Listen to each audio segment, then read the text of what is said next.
noches a todos y a todas los que están conectados a través de Facebook Live y también aquí a través de la plataforma del Zoom. Hoy tenemos otro evento más de los varios que hemos tenido en este mes. Hemos tenido un mes con bastantes conferencias públicas, afortunadamente. El día de hoy tenemos el gusto de tener a la doctora Tabinda M, quien nos ofrecerá una conferencia titulada Liberal Islam and its Discontents, Pakistan and Beyond. Quisiera presentar brevemente a la doctora Han y después cederle la palabra. Tabinda Han received a PhD in politics from Columbia University and a BA in economics from Wesley College.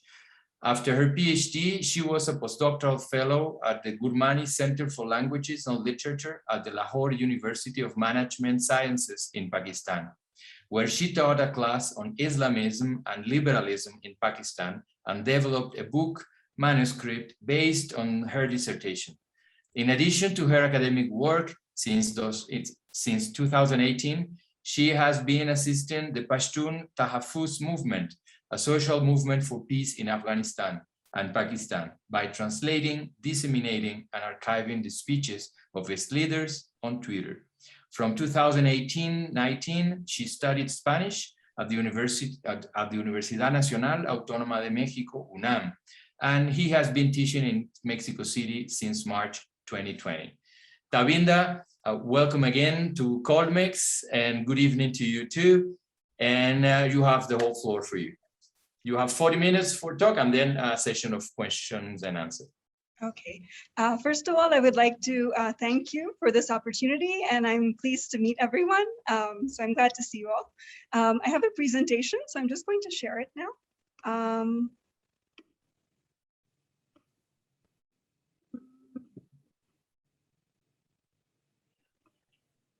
Can you all see it clearly? Yes. Yes? Okay, great. Okay, I'm going to begin my timer. Okay. So the title of my talk for today is Liberal Islam and its Discontents, Pakistan and Beyond. This is sort of based on my dissertation, which I developed into a book manuscript. So today you'll sort of be getting a preview of my argument in my book. And that's why I'd be very grateful for any feedback you have, because it'll help me improve the argument, right? Before I begin, I'd like to say a few words about the image you see in front of you, right? So this is from a newspaper published in 1881 in North India. It depicts an image of a horse race, right? And the caption below is in Urdu, which is a North Indian language. And it says a civilizational horse race, right? So in this horse race, the jockey in front is English, and then after him is a Parsi, and then a Bengali. And the jockey and the last, you know, who has this sort of emaciated horse that's not fully functioning, is the Muslim horseman. And next to his name, it says that your heart works, but your horse doesn't, right?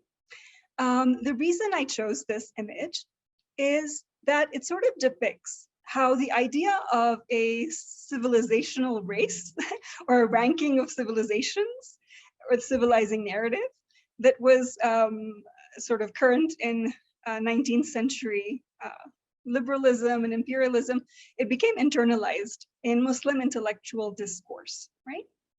On the title, you're going to see this term liberal Islam, right?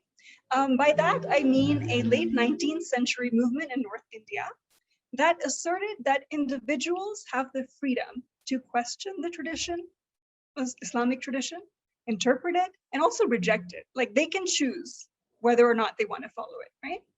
On the surface, this idea can be a foundation for political liberalism, right? Constitutional liberalism, and so on. But there are certain problems, one of which is the civilizing narrative, which was also part of this legacy of imperialism in the 19th century, which became absorbed in Muslim intellectual discourse and redirected towards traditional Islam, right? So that's kind of what I'm going to be exploring in this talk today, that what are sort of the problems with this idea, right? And I updated my talk in light of recent developments because recently the Taliban have taken over in Afghanistan, which has caused concern among anyone who sort of believes in pluralism and individual freedom and democracy and so on. The Taliban come from a movement, a Deobandi movement. These is the particular sort of group of Islamic seminaries, right? And in this project, I actually study the scholars from these seminaries who originated from North India, and now they're in Pakistan. And so the intellectual formation of the Taliban, it sort of has its roots in these seminaries in Pakistan, and then before in North India. So it's kind of tied up with this whole historical process, right? So, okay, so first of all, to begin with, I know there's a lot of text on this slide, so I apologize. I'm violating the cardinal rule of presentations, which is to not have too much text, but it's the only way I can actually read my notes and talk to you at the same time. So this idea of imperial liberalism, right? I take it from this book by Jennifer Pitts. She's a political theorist at the University of Chicago, and she's written this book, A Turn to Empire, The Rise of Imperial Liberalism in Britain and France, right? So her key arguments are the ones in bold. So you don't have to read all this text, I will read the rest. So she says that the policies of the British East India Company before 1857, right? 1857 is when there was a war. Like Indians call it the War of Independence, the British call it the Mutiny, but this is when the British Crown directly took over the government of India, right? So she says that it was the policies of the British East India Company before 1857 that led to a stagnation in indigenous forms and the economy. But British liberals in the 19th century, they blamed Indian culture for stagnation. And they rationalized British colonialism as a favor to India because it would lead to progress and civilization, right? So what Jennifer Pitts talks about is that it wasn't always this way. There was a shift in the liberal tradition. In the late 18th century, liberal thinkers were not so contemptuous of other societies. For example, Adam Smith, he saw cultural difference as the outcome of familiar process of judgment exercised in different social circumstances. He believed in the equal rationality of different societies. Similarly, Edmund Burke, he condemned the policy of sacrificing the being of that country, India, for the advantage of England. He criticized his fellow countrymen for using moral language familiar in England to speak of foreign people who they did not understand or have sympathy for. But by the 1830s, this is when the shift happens. So in the late 18th century, there wasn't such a wide economic gap between England and China and India, but by the 1830s, there was. And intellectuals intertwined with the colonial project, such as John Stuart Mill, they departed from the earlier liberal tradition, and they saw the different values of Asian societies as the result of deficient rationality. So Mill used European civilization as the exemplar of progress and ranked the backwardness of other societies in terms of their distance from the European ideal. He applied the understanding of rationality common in England of his day to judge the rationality of other societies. While Smith had viewed the cultural difference of different societies as normal and felt that a free trade regime was needed rather than imperial conquest, Mill's method converted difference to deficiency and justified imperialism as necessary for the improvement of savages. Mill argued that despotism is a legitimate mode of government in dealing with barbarians, provided the end be their improvement, and the means justified by actually effecting the end. So this is a phenomena that exists in 19th century liberalism, and it becomes sort of internalized in the Muslim, by the Muslim intelligentsia in the late 19th century. So in the late 19th century, we see the emergence of Muslim modernism, right? Which is kind of the progenitor of liberal Islam. And Sir Sayyid Ahmed Khan, he is considered the founder. He was a Indian aristocrat from Delhi, and he was someone who led the rapprochement of the Indian the Muslim Indian elite to British rule, right? So he was a modernizer. He founded the Aligarh College, which was a university set up on the model of Oxford or Cambridge, and it sort of educated many of the leaders of the Muslim League. So it was sort of a kind of a birthplace of Muslim nationalism as well, and separatism. So anyhow, he was sort of an advocate for modern Western knowledge and trying to get Muslims to accept it and trying to get more government jobs and so on, and money for education. So what he did was he reinterpreted the Quran according to to show that it's compatible with modern science. So he used sort of just reason to reinterpret it, rationality. He departed from the exegetical tradition before him, and he was also known as a naturalist. And his goal was to show that it's compatible with modern science. There's nothing, miracles were sort of meant metaphorically and so on. And he sort of said that the tradition was created by human beings, the Islamic tradition. They were fallible, so you can question them and you can, accept it or reject it. So he basically stepped outside the conventions of reasoning of traditional Islamic scholars, right? And later there were other people, Chirag Ali, and then Iqbal in the 20th century. And sort of together, this sort of the founding kind of background of what later came to be known as the liberal Islam. And sort of core to this was the idea that individuals have the right to question religious tradition, including its method and its sources. And they defended the freedom of thought and judgment and individual choice. We have to be a little careful about using the word liberal because these people were very conservative in terms of their ideas about the roles of women, or even Sir Syed was scared of the British leaving, right? He was afraid of Hindu majoritarianism, so he was sort of not really, pro-democracy in his time.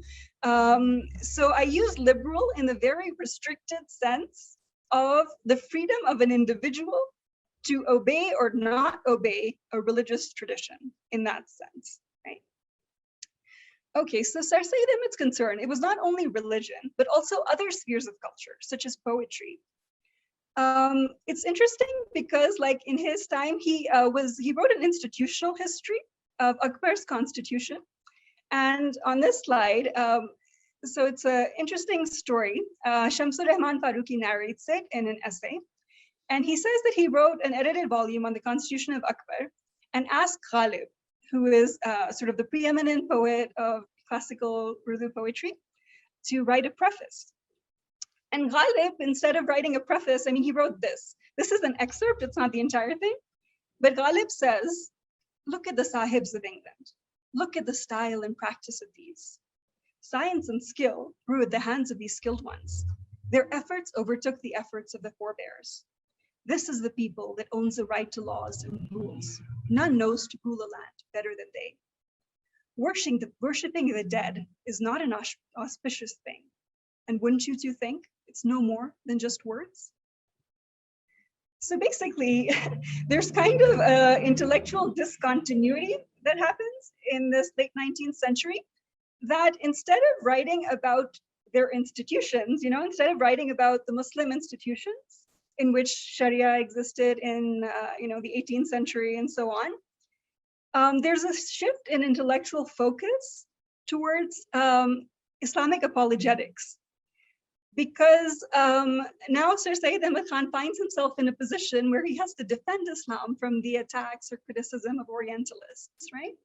So instead of writing about the institutions of Akbar, he starts writing about the early period of Islam and the early religious sources, about the Quran and so on.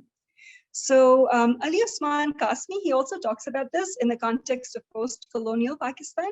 But in the Muslim intelligentsia, we see this shift from writing institutional history towards writing Islamic apologetics. And it's because the terms of the debate are being said by Orientalists and they're sort of reacting to it. And they don't really actually have control of their own state and so on. So the idea behind this was that there should be a modern recasting of traditions so that Muslims could be on par with other civilizations.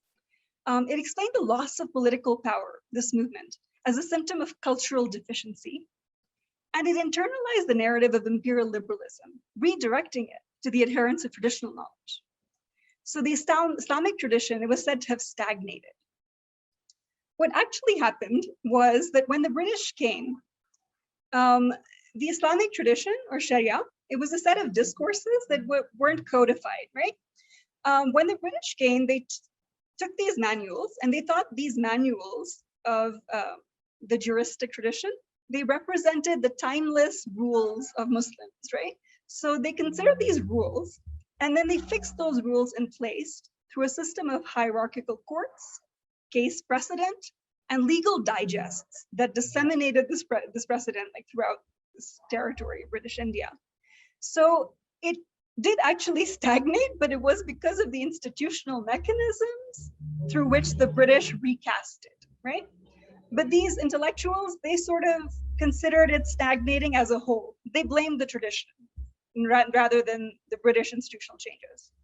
And they use the Enlightenment binaries of like rational, superstitious, like we are rational, these traditional scholars are superstitious, we're enlightened, they're obscurantists, civilized, savage, stagnation, progress.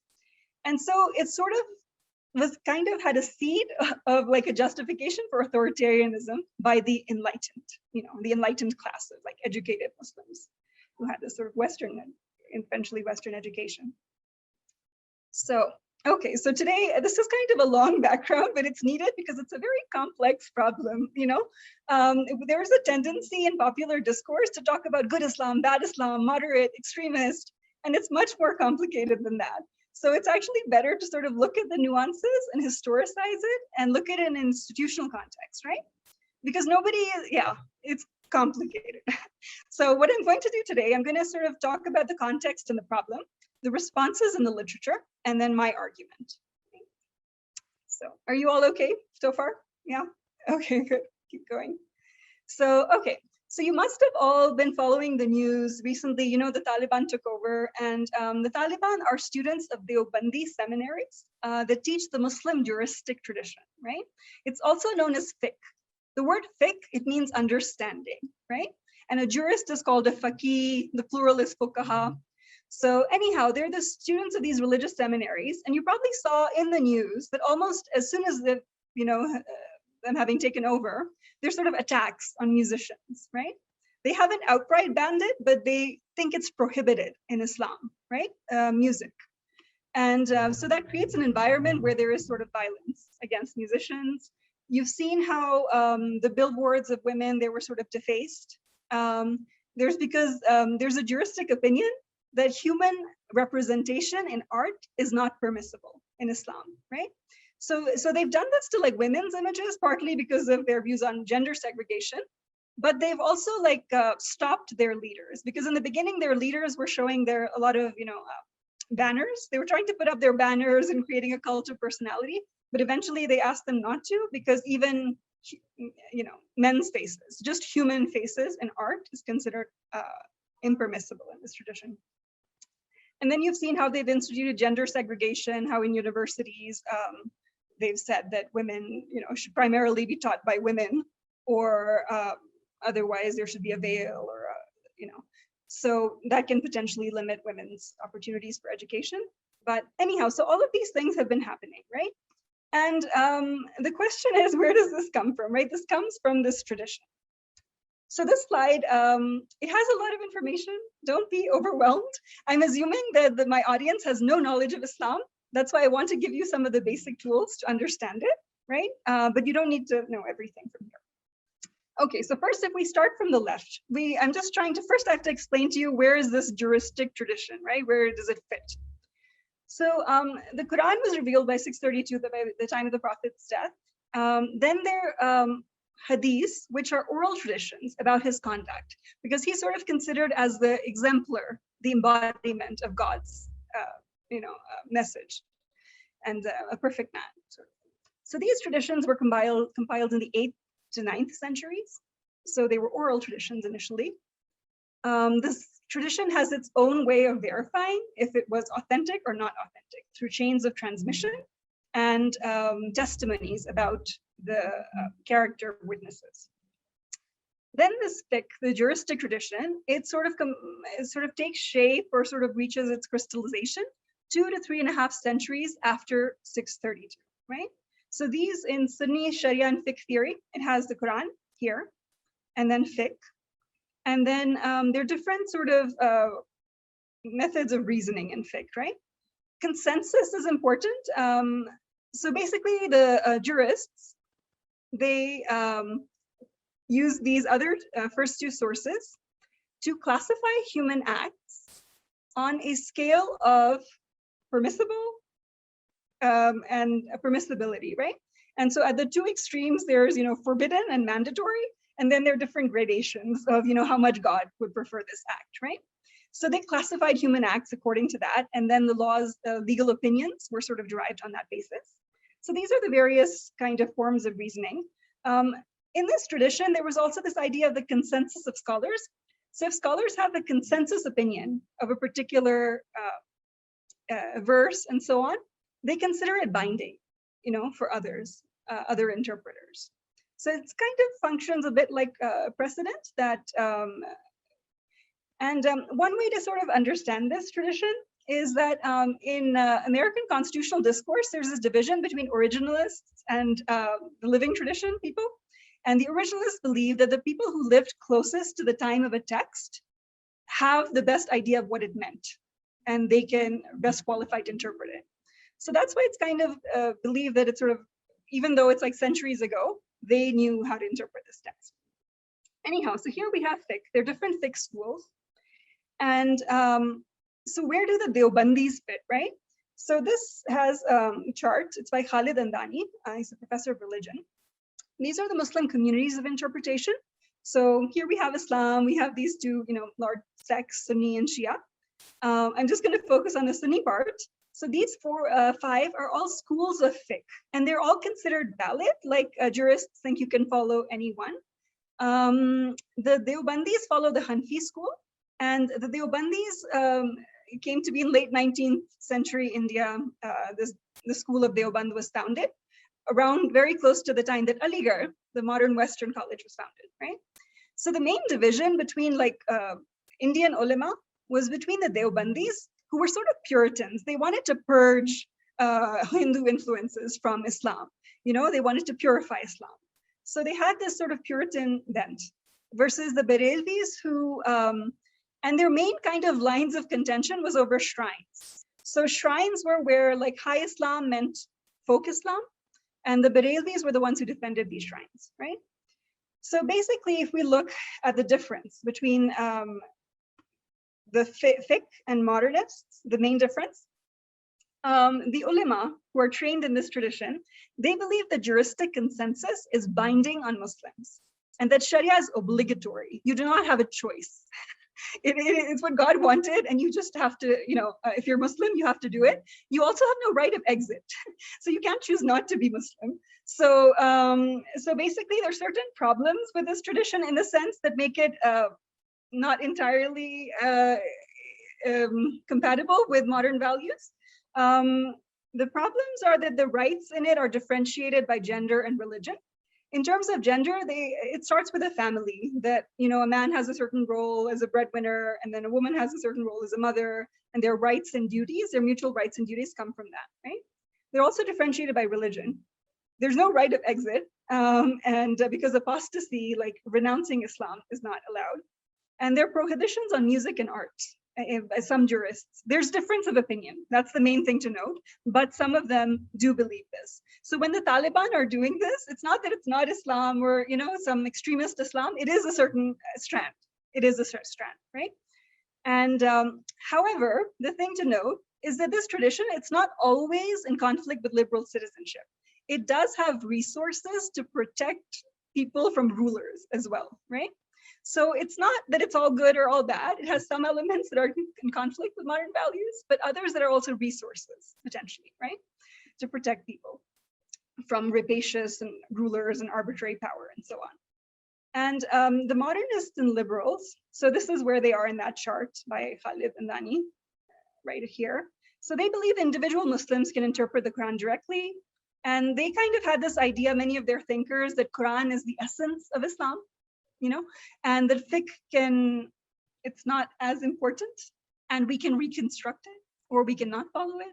So that was kind of an easier way to just adapt to modern social and political institutions, is just to say that all of this stuff, this apostasy is not allowed, this differentiation, we don't have to follow it anymore, right? It seems like the easier way, but there's a problem. Okay, the problems. Let me come to all of the problems. So the problem is that these modernists had no institutional representation, right? That all of the religious institutions, the seminaries, and then the mosques, they were controlled by the Deobandis or the Bareilwis, right? So this is on the left, you're going to see a map. It's from Metcalfe's book on Deoband, and it shows that. So it was like in the latter part of the 19th century that the seminary was founded, and this is by the. Oops, what have I done? Yikes!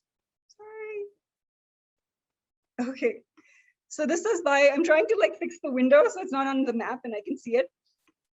So this is basically by the end of the 19th century, the number of seminaries that are there, right?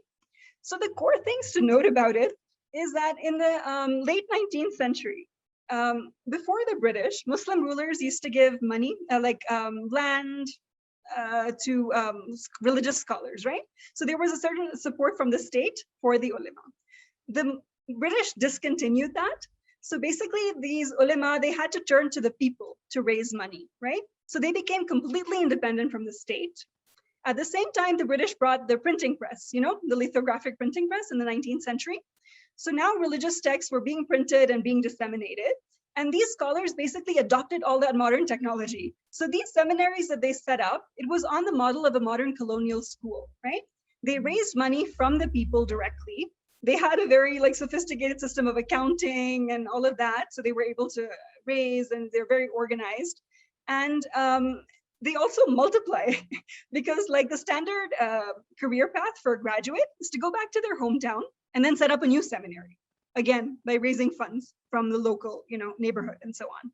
And Muslims believe that they have to give a certain percentage of their wealth to, it's called zakat. There's obligatory religious giving. So people give them money because they believe it's their religious duty, right? So they have a very robust system of fundraising and a very robust organizational system.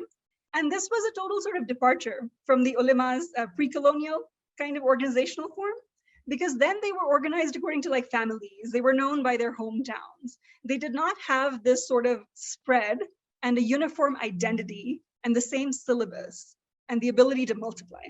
Now they do.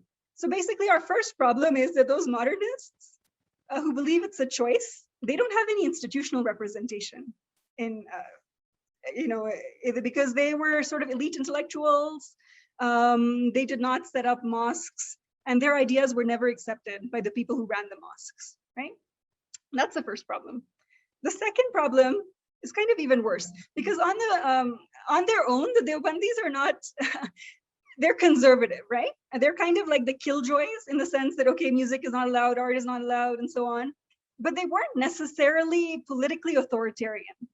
That's one thing to note. So if you look at point 2 in this bullet point, basically before 1945, the Association of Indian Ulema, which was dominated by Deoband, the Jamiyat-e-Ulema-e-Hind, they were allies of the Indian National Congress.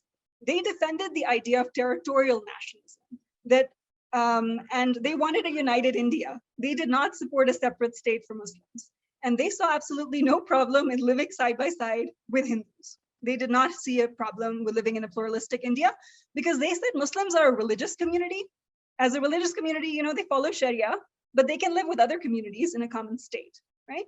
So, and some of the Deobandi leaders, they were actually the leaders of the Indian independence movement. They were anti-colonial radicals and pro-democracy for sure, right? So there's nothing intrinsic to Deobandis that makes them authoritarian, right? And that's one thing to note. The problem is that in Pakistan, they were also, there's this other group called Islamists, right? And Islamists are not trained in seminaries, they're just lay Muslims who believe that the tradition should be revived and re-implemented through the modern state, right?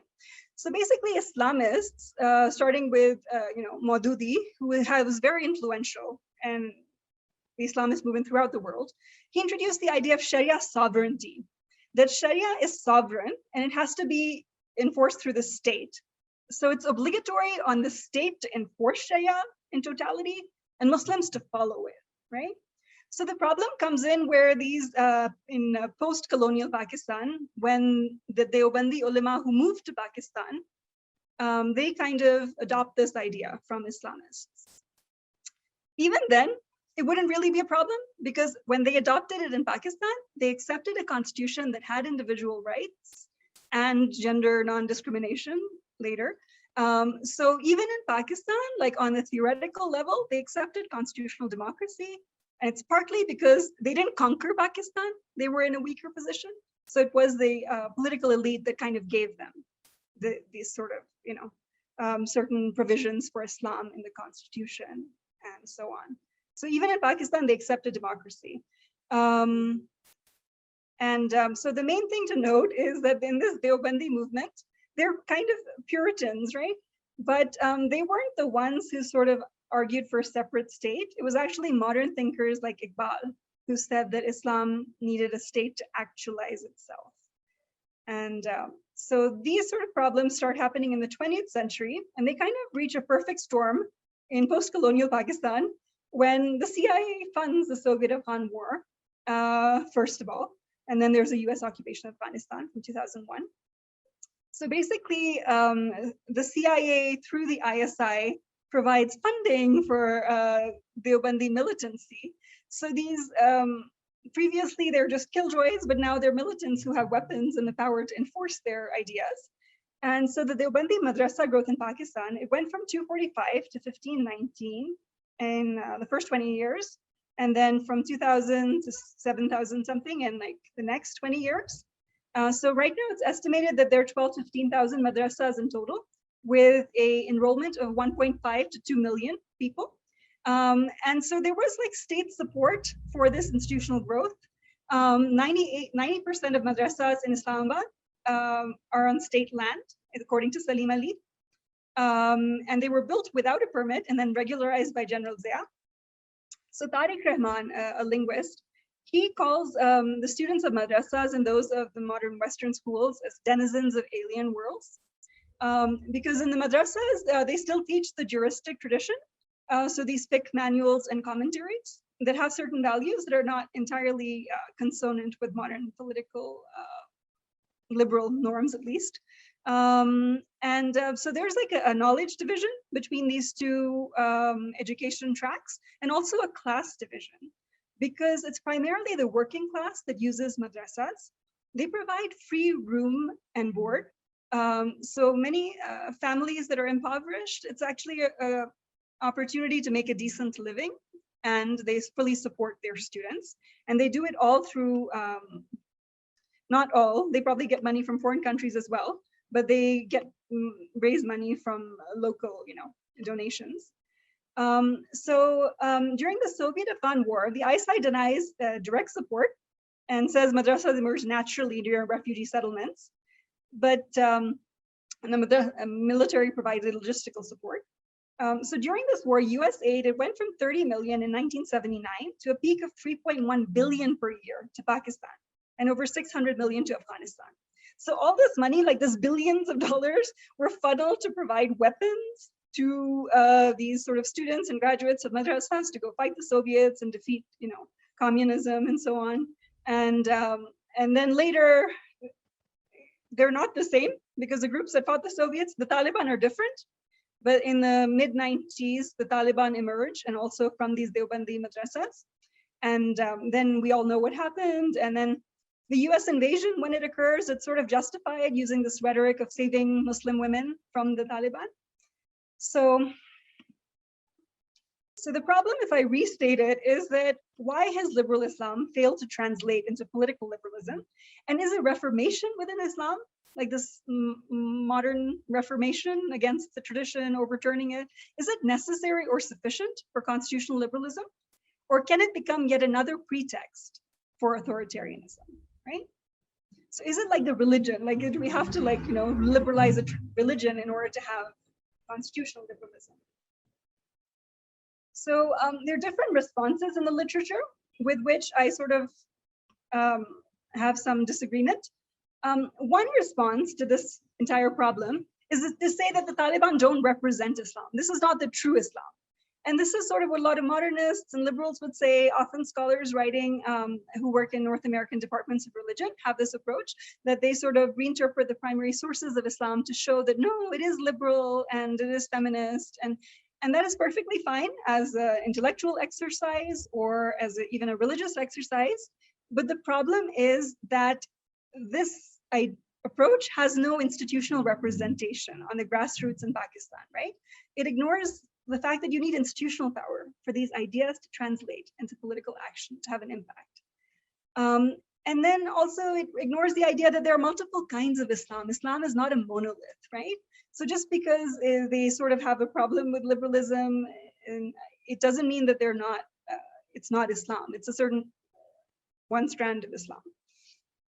The second line in the response in the literature is sort of the criticism of Muslim societies is that the criticism of Muslim societies in Western liberal democracies is motivated by imperialism and post 9/11 Islamophobia. And this sort of comes from North American anthropology departments. I'm kind of largely in agreement with this body of literature. My problem, I will explain in a second. So this body of literature says that the Taliban's treatment of women was used as a pretext for the US invasion. So Leela Abu Lughud's book, Saving Muslim Women, is an example of that. And that liberalism represents other cultures, its others, as pathological, which is Sabah Mahmood's argument. My problem with this is, I largely agree with this, and I do use it in my work. My problem is that it's produced in institutions that have freedom of thought due to liberal democracies.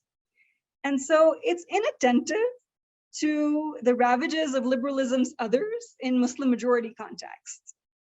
For instance, in Pakistan, we now have a blasphemy law, right? And it's often used by vigilantes. So like, there was a student at a university, Mashal Khan, who was killed brutally by a mob because he had said something about a religious text. It was kind of expressing skepticism, right? So the people actually living in Muslim majority contexts, they do not have the freedom to sort of express themselves or to criticize religion or to, recently when, with the US sort of exit from Afghanistan, many sort of scholars were sort of analyzing it from a anti-imperialist lens. And when I read some of their work, I mean, I agree with it. I agree that there is this narrative of a civilizing narrative, and it's used by US imperialists right now. But my problem with it was that our fellow academics who are sitting in a university in Afghanistan and are sort of waiting for the Taliban to take over, they're really afraid because they're not going to have intellectual freedom anymore. And the Taliban are also supremacists who also have a civilizing narrative, and they do not allow space for their others either, similar to liberalism, right? So I just feel that this is sort of inattentive to Muslim majority contexts and the institutional problems with that. So, okay, so in my project, what I do, this is basically my list of sources, right? So I went about this problem. I'm going to tell you about my method, like on the next slide. But the sources, I basically started to look for all examples of debates between these Deobandi scholars and Islamists and liberals in Pakistan. They don't necessarily call themselves liberals because it's the word has like such a negative charge that people don't say it. They usually just say that our Islam is more like true and rational and enlightened. And so the sources that I use are, first of all, I think the most important source is that I use like the writings of Deobandi scholars from madrasa journals. So basically these journals are, each madrasa has its own journal, and all the sort of scholars, I mean, they contribute to this journal. These are in Urdu, and they can be found in the archives in Islamabad. Now they're all digitized because they're super into like technology and stuff. So anybody can actually find them online. So I use the writings of the Deobandi scholars in these two journals, Al-Balagh, which is in Karachi, and Mufti Taqi Usmani is the principal of that, and Al-Haq. Al-Haq is from the madrasa in Akora, Khatak, and actually the sort of primary sort of scholar associated with that is Samuel Haq, who is known as the father of the Taliban. And so I looked at their writings since the 1960s when these journals started, and also before partition in Urdu. I looked at the writings of the Maududi and the Jamaat-e-Islami leaders, and then also liberal Muslims. You can also call them the westernized bourgeoisie sometimes. in Pakistan in English newspapers, human and women's rights NGOs, and before partition. So people like Sir Syed, Chirag Ali, Iqbal. Then I looked at the judiciary in Pakistan, because these are all the sites where debates on Islam and the state are happening, right? So for the judiciary, I looked at the Munir report, 1954. That was written in response to riots that erupted due to the ulama's demand that Ahmadis be declared non-Muslim. You know, the constitution defined a Muslim as someone who believes in Prophet Muhammad as a final prophet. So this report, then writings by judges and all Pakistan legal decisions, judgments from the Supreme Court Shariat Appellate Bench, the Federal Shariat Court. So these are partly in English, partly in Urdu. It's kind of interesting, the language shift, because as soon as the ulama are inducted into these courts, otherwise everything is in English, but then the parts where they're writing, it's in Urdu. So that's kind of interesting. I looked at parliamentary debates in English and Urdu. Again, when the ulama speak, they speak in Urdu. Otherwise, many leaders often speak in English. The speeches and memoirs of Pakistan's leaders, and also television debates in Urdu. So these were the sources I used. The method I use, so basically what I'm doing is I'm sort of combining these two sort of disciplines, right? So I'm somebody who works in political theory, right? But for this particular problem, I felt that I needed to combine political theory with a history of religious and political institutions from the pre-colonial period, right? So one of the primary things I do is I don't feel like it's a problem of texts that we can solve through a reinterpretation of texts. I feel like we really need to study institutions and institutional change, because it's the matrix within which these texts were embedded and interpreted and understood and contested. That's what matters the most for politics, right? So that's the approach I take. So when I'm looking at institutions, so I look for the pre-colonial period, I look at things like Muzaffar Alam's The Languages of Political Islam, which talks about the actual sort of discourse that existed at the time of the Mughals and what texts were used then. Farhad Hassan's State and Locality in Mughal India. It tells us about how Sharia courts actually worked in pre-colonial times. Then I looked at things that discuss the impact of modernity on Sharia. So Wael Halak's The Impossible State, which tells us how Sharia was reconfigured, right? And how it's different from what it was before. Brinkley Messick's The Calligraphic State. And then also to see the impact of colonialism on these traditional Islamic scholars. So Barbara Metcalfe's book on Deoband, Francis Robinson, he talks about the impact of print technology on these scholars. Peter Hardy talks about Muslim intellectuals in general and the different strands within them. And Scott Kugel, he talks about how Sharia was blamed, framed, and renamed, right? And Lily Welt, who talks about education and the emergence of Aligarh. And then also just scholarship from subaltern studies and anthropology. I use kind of that to provide the frame of the history. Like, how is this institutional change happening, right? And I sort of combine it with political theory. So from political theory, what I take is this concept of authentic deliberation from Gutman and Thompson's conception of deliberative democracy. So basically their idea is that what makes the democracy legitimate is not the majority vote. The majority vote is just sort of an arbitrary mechanism to reach a decision, right? They argue that what makes the democracy legitimate is the process of reasoning before that vote.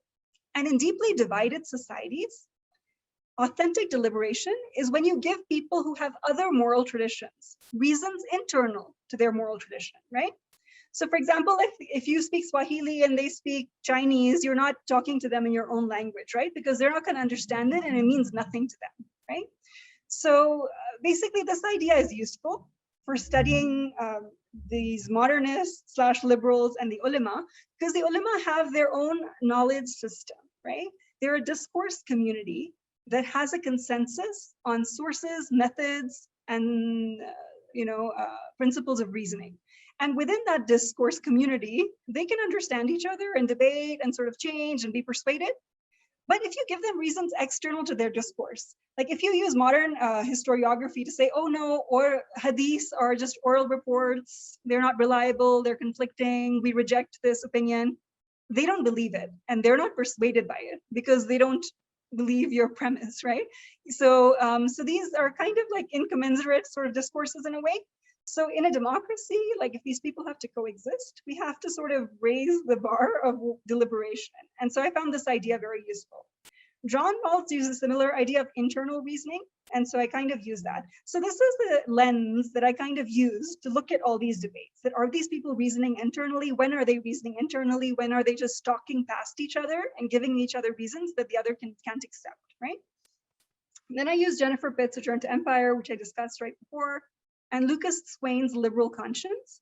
So what Lucas Swain says is that liberals, they can't accept liberalism as self-evident. Like if you need to persuade somebody else about the virtues of a certain political system, you have to give them reasons internal to their moral framework, right? So if you're dealing with theocrats, you have to give them reasons they can accept. And so that's what he discusses in this, that using the freedom of conscience as a basis to sort of make an argument for liberalism. So my argument is basically, first of all, I can't see Amari anymore. I'm sorry, I'm a little over time, but can I keep going? Yes, it's okay. Okay. I'm almost, I'm gonna be wrapping up. So my argument is based on all the analysis I did is number one, what matters is the institutional matrix in which Sharia is embedded rather than texts. The juristic tradition, it's essential for the Obandi seminaries who control the majority of mosques and madrasas. They do not consider it a like tangential part of Islam that we can just either reject or recast on a modern pattern, right? For them, it's really important and authoritative. Number two, the problem is the civilizing narrative of imperial liberalism, not constitutional liberalism, which can guarantee individual rights, gender parity, and group rights, right? So when Islamists have absolute power, they also deny other ways of life the right to exist, right? Within a pluralist constitutional framework, they can coexist with others. And both trends are visible in Pakistan. Both the trends towards sort of absolute power, trying to acquire it, and the trend towards working within a democratic polity and accepting pluralism and working in others. And the Supreme Court is sort of an example of like reasoning within traditions, which I will discuss in a second. And my takeaways I discuss at the end, so I'll just do it then. Okay. I'm a little over time, Amari, but I can be very concise. Yeah, keep going. Okay, great. So here are sort of the parts of my argument, and I'm gonna just show you why I arrive at this conclusion. The first thing is that, okay, when we look at the Taliban and they're sort of saying that, okay, music is forbidden, art is forbidden, all these things are forbidden. And they also say, Islamists, that, okay, the British are gone, we want to return to the pre-colonial era when there was Sharia, right? Their argument is we want to go back because now the British are gone and we want our own like Sharia. So the first thing when we look at, I feel like it's more useful to look at the actual institutions that existed, right? So before the British, what actually existed? Okay, there was Sharia, but we know that there were vibrant traditions of art, of music, of dance, right? And gender segregation, it was a custom, particularly among elite women, but there were also these traditions. There was erotic art, we know that. So their human beings were represented. So like, how did this exist? Again, there's a lot of text, don't worry about it. First, we can start from the left, right? I'll explain these first 2 points. So if we look at Muzaffar Alam's work, right? He talks about the languages of political Islam under Muslim empires, right? So he says that in the 17th and 18th century, Sharia was significant, but not central to Mughal political discourse, right? The Mughal they were the empire before the British, right? Muslim empire. So what he says that in their political theory, it had 2 genres. There were 2 genres of it, right? One were the adab texts, and they invoked Sharia in its juristic sense. So the writers highlighted injunctions discriminating against non-Muslims, which do exist. It's important to note that these trends do exist. We can't say, okay, it's not Islam. It is part of, the tradition. It's a strand, right? So for example, Mudabbir in the 13th century, he said, state offices are only for pious Muslims. It's the king's duty to manage the state for promoting the rights of Muslims and their Sharia. And Barani, he said, taxing non-Muslims, it wasn't enough. The ruler, he also should establish the supremacy of Sharia by overthrowing infidelity and slaughtering its leaders, the Brahmins. Early rulers ignored them, actually. So these scholars, they were arguing these things, but the rulers ignored them for mainly practical reasons. So Iltutmish refused war against infidels because he said Muslims are like salt in a dish in India, right? So it was mostly for practical reasons. This wasn't politically dominant, right? The other strand of political theory were akhlaq texts. Akhlaq means ethics. And these sort of took shape in the post-Mongol period. These texts ignored juristic injunctions regarding discrimination towards non-Muslims. For example, Nasruddin Tusi, he was one of the early writers of this tradition. He used categories from Al-Farabi's adaptation of Plato's Republic, equating justice with social harmony, which he argued required the balance of the conflicting claims of diverse interest groups that may comprise people of various religions, right? So this was sort of a secular ethic, right? And this also existed. And this was what was politically dominant in the Mughal Empire. So this was taught in Sunni madrasas and informed political practice. And Akbar's court historian advised him to order his officials to read Tusi and Rumi. Badani, an unofficial historian from that era, he considered these non-Sunni ideas heretical, and he complained about non-interference. So there were people who didn't like this happening, and they were complaining about it, right? But they just didn't have the power to influence things at the time. So if you look now, move towards the right. So I've constructed this kind of a stylized representation of how these different strands of the Muslim intellectual tradition kind of coexist in the same framework, right? So we have the monarch on top, right? And so sovereignty at this time, it was fluid and contested. Borders were like shifting. There wasn't a modern state that had, full monopoly, on a certain territory. Sharia, it was uncodified. It was a discourse. So we can also think of it as institutionalized disagreement, that scholars had many different opinions on different things. And a judge in a particular context, he was embedded in his local context, and he had the discretion to apply the opinion that was appropriate to that context, right? That's how it existed. And there was legal pluralism, like different communities have different laws. So Sharia was not an absolute code that was being applied in totality on all Muslims, because that was not the institutional framework of this time, right? They had legal pluralism, these empires. So if we look at it, there are different strands, there's the intelligentsia at the time. So we see, there's poetry, scholarship, art, music, dance, and this is like a cross-religious composite intelligentsia. And in Urdu poetry, there's this figure of the sheikh. He's like central to Urdu poetry, and he represents the man of institutional religion. And he's a subject of like constant satire and ridicule, and he is hated, and he is in distinction to the lover. The lover is the hero of the Urdu ghazal, right? And he is somebody who, So they criticized the ulama a lot, like the intellectuals of the time.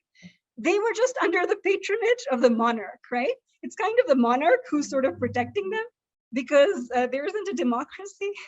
Now these Islamists can go to the public and say, okay, we all want to impose Sharia, and it's the monarch who is sort of deciding, right?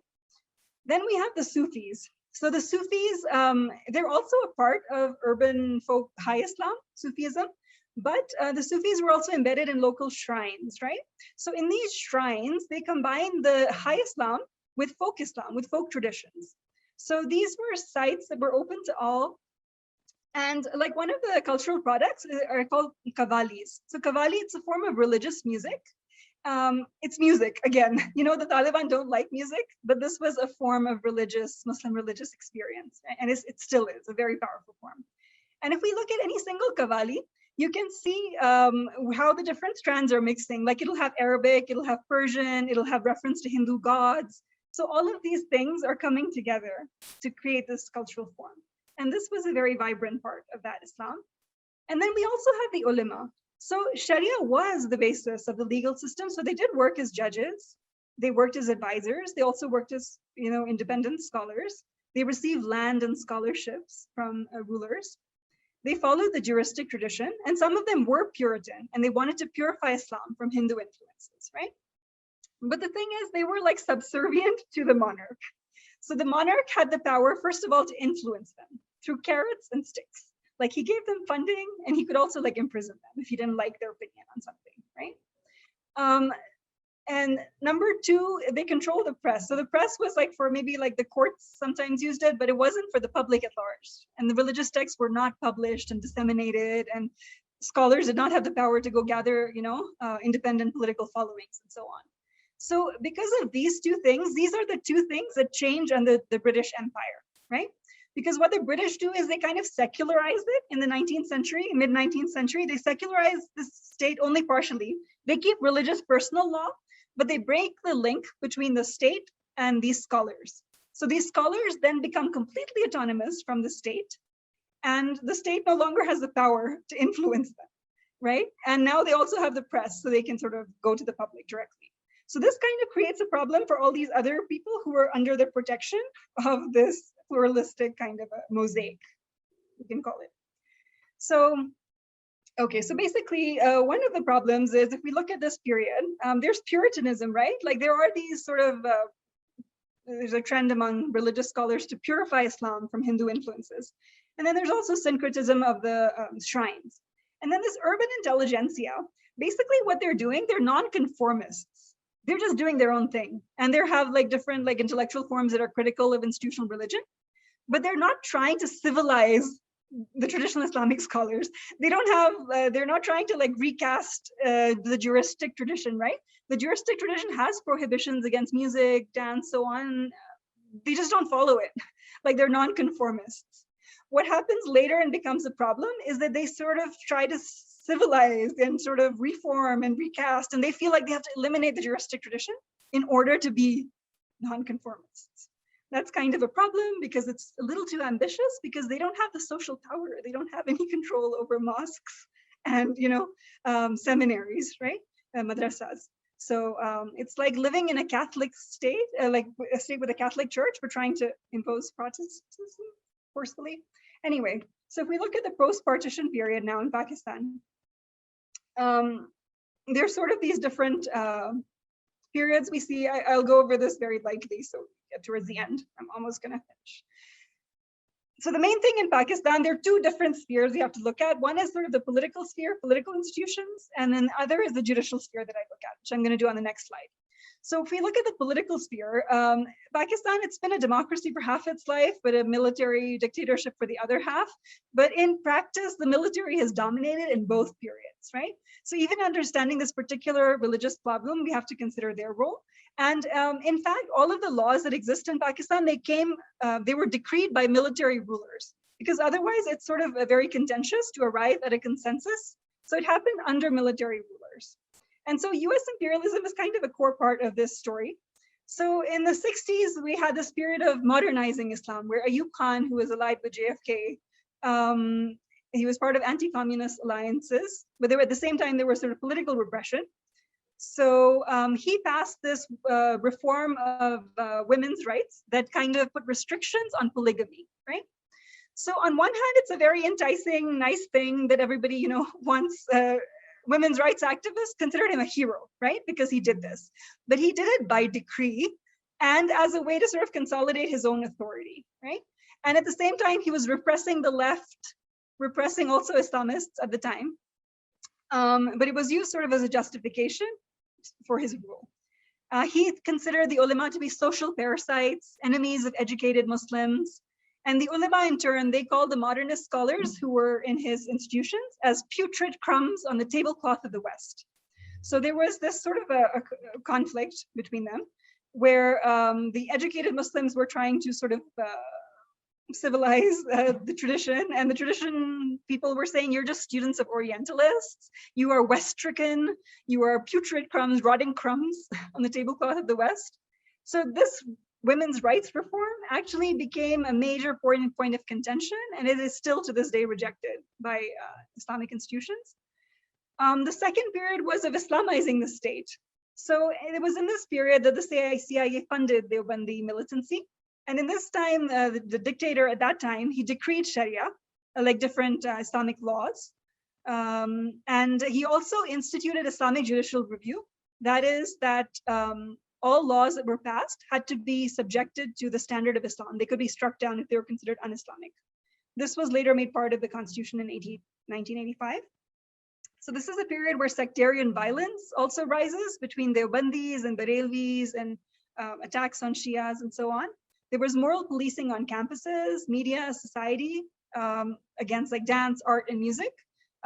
Sort of one of the preeminent classical dancers of Pakistan, Nahid Siddiqui, she was forced to go into exile at the time. And then we have this third period of enlightened moderation when America started this war in Afghanistan for saving Muslim women, apparently, from the Taliban. And so we have the war on terror, this double game of the military, because the military is still supporting militancy, but they have this division between good Taliban and bad Taliban. So the good Taliban are the ones who work for them and attack other people, and the bad Taliban are the ones who attack them. And again, Musharraf, he again used this idea of women's rights by decree, and sort of pushing through a reform in the Hudud laws that traditional Islamic institutions did not accept, and it went against their interpretation. And it was, again, based on external reasoning. He said, Sharia had to be rescued from the clutches of its fossilized interpreters. And in turn, the ulama said that this Islam, it's made in Washington. It's not Islam. We don't consider it Islam. So basically, this is happening in the political sphere. But the place for hope in Pakistan is the judiciary. And this actually starts, it might be interesting. I can't see anybody's faces, so I don't know if everybody must be asleep. I'm talking so much. It's been a while. I'm really sorry. I'm over time, but just 2-3 slides left. Yeah. I can't see people, so I can't gauge the level of boredom or torture or anything. So anyhow, okay. So this is kind of interesting. I think it would be interesting for people from, generally, I think. Okay. So when we come to the judiciary, right? There's a book by Andrew March, which is about Islam and liberal citizenship, the search for an overlapping consensus, right? So what Andrew March does is he analyzes the juristic tradition and looks for places of overlap. He takes John Rawls's idea of political liberalism and then the tradition and looks for places of overlap, right?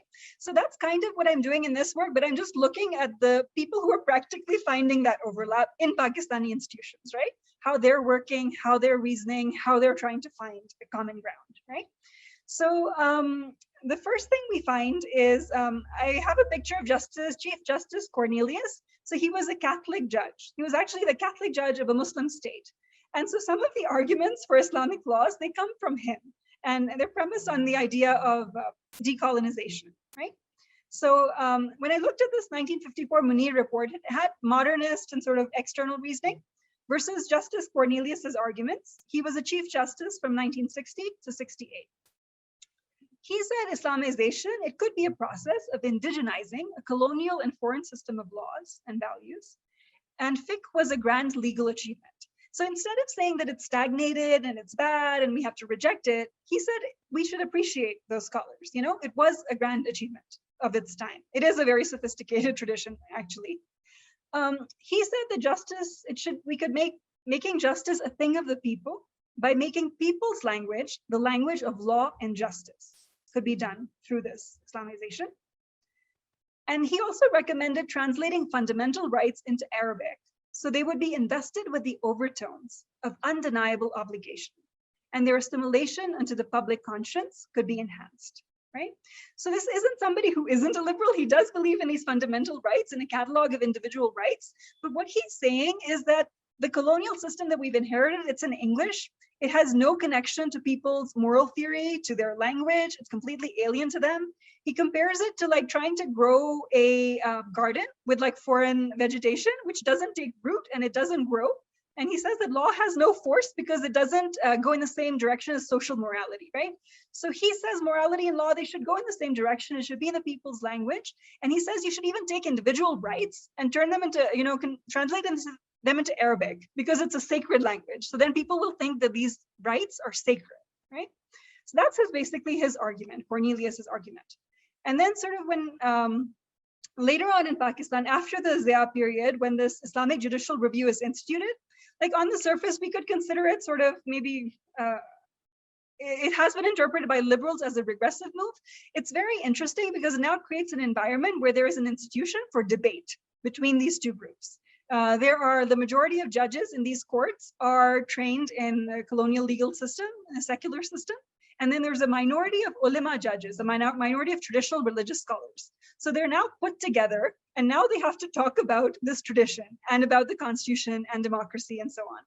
So this can be seen in, there were two judgments on whether stoning to death is permissible, there are these certain hudud laws, and they have one punishment of stoning to death. And in the 81 judgment, it sort of struck it down, a judge who used modernist reasoning, saying that hadiths are unreliable and contradictory, and therefore this punishment is un-Islamic. The ulama protested, they were included in the court, and then there was an 82 judgment saying that the tradition had to be judged by its own criteria, and we have to use the criteria of hadith criticism used by judges themselves and the jurists themselves.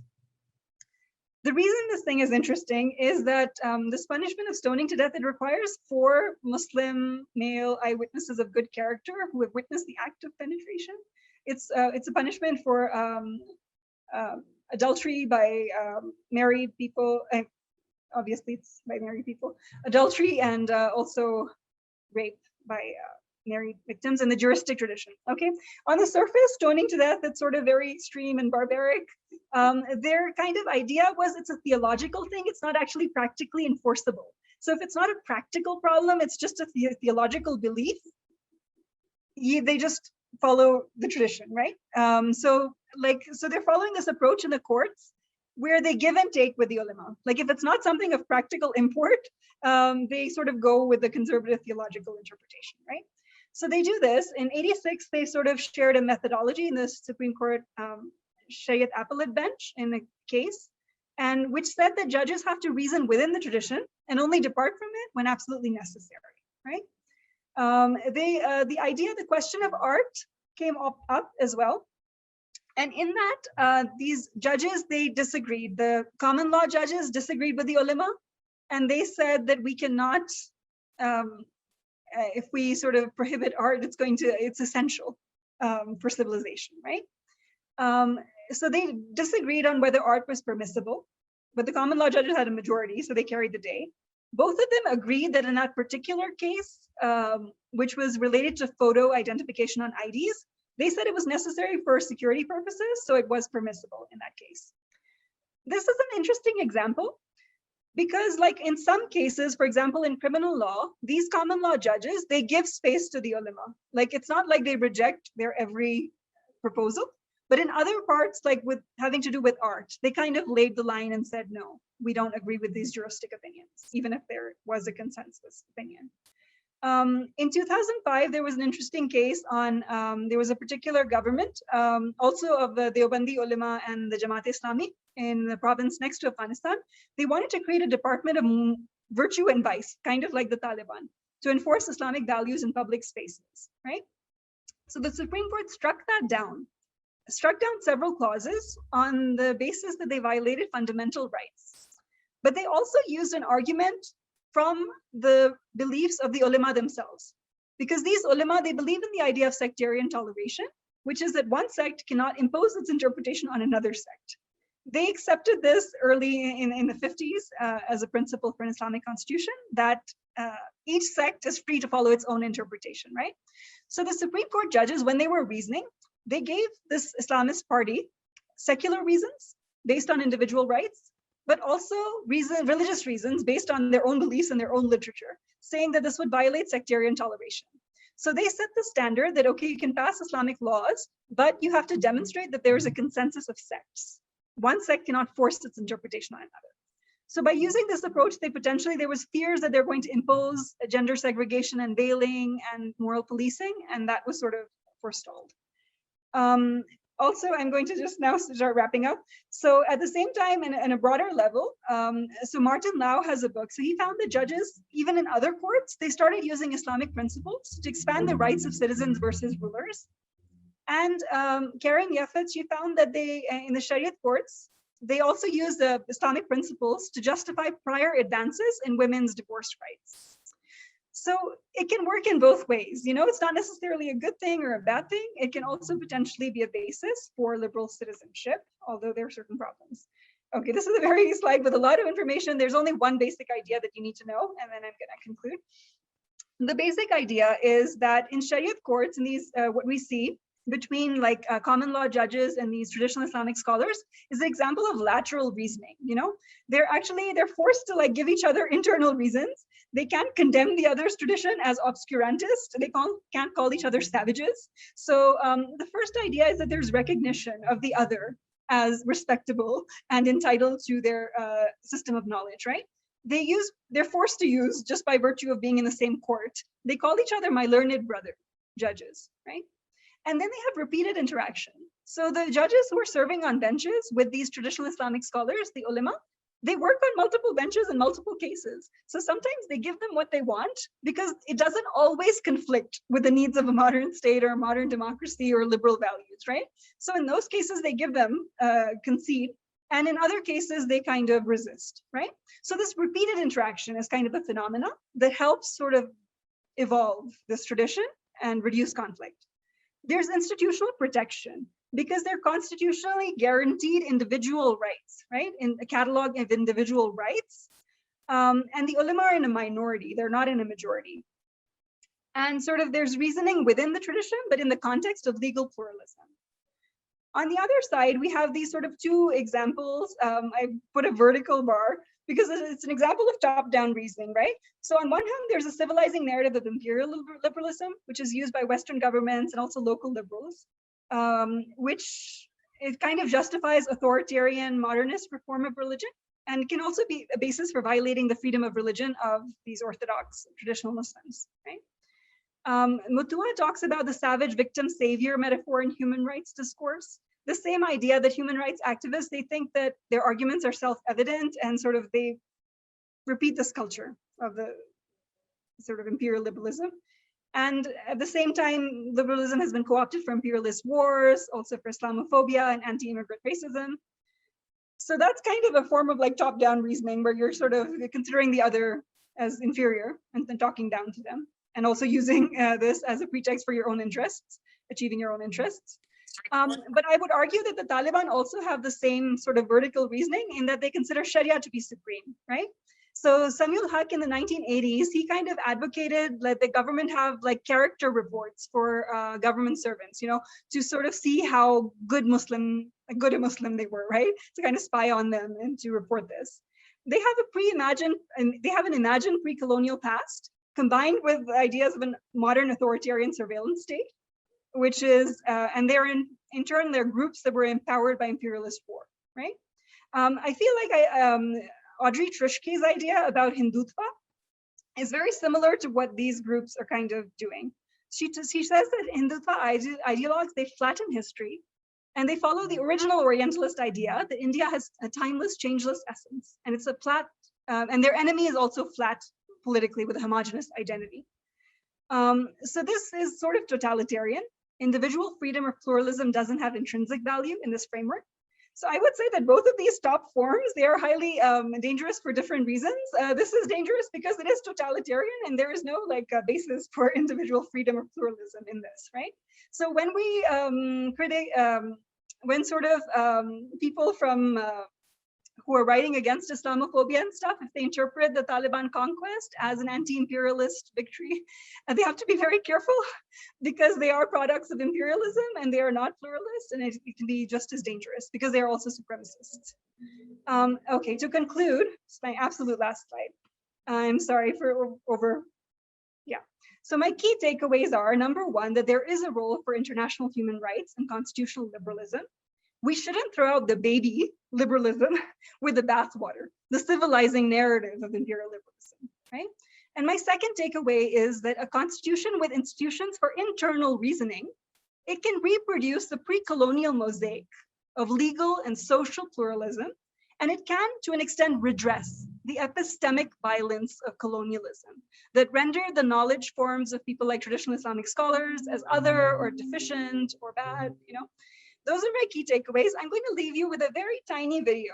So when I do my scholarly work, I try to anchor it in an image of a person or a feeling or a human being for which this issue really matters, right?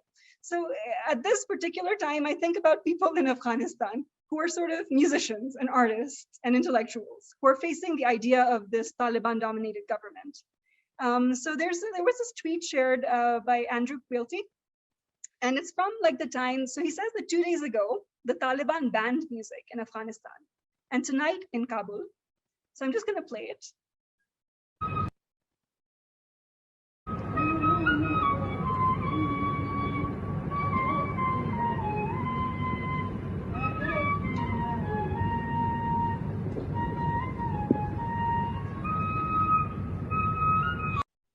That's it. It's just flute music, but it is sort of it's something they can't take for granted. That's why this issue matters. And so, yeah, the end. Sorry, I'm so over time, Mari. Is it we're still live beaming, kind of, whatever? Yes, we are still live. Thank you very much, Dr. Han. We have questions here in Zoom, and we have all the questions in Facebook Live. So I will give priority to colleagues here. I have Kamal with his hand raised, and then Sarab. Kamal. We cannot hear you. Sorry. Your mic is off, I believe. Yes. Okay. I think it's working now. Mm-hmm. Thank you very much, Dr. Khan, for this informative lecture. I actually recently I've become aware that the Muslim world has been pretty much influenced by the Muslim thinkers from colonial India, from Sir Sayyid Ahmad Khan to Iqbal to Maududi, which I recently wrote a paper with. I had the honor to participate in my colleague's project here about how Muslim encounter with colonialism has really affected Muslim conceptualization of Islam. But this is one thing, and the other thing is, I think people who write about Islam, they essentially talk, even people like the people you mentioned, like Hallaq and others, they reproduce this very colonial way of thinking of kind of uniform Islam in the pre-colonial world. Even things like Sharia paradigm that Hallaq talks about it really did not exist. So when we have, this is my comment, and I have, so we can go on from starting from Abu Bakr to the caliphs of the Ottomans, which, for example, a caliph kills all his brothers that could be 8 months old. While in the Quran, you suppose if you kill an innocent, you have killed the entire humanity. And you can go on and with many, many examples. And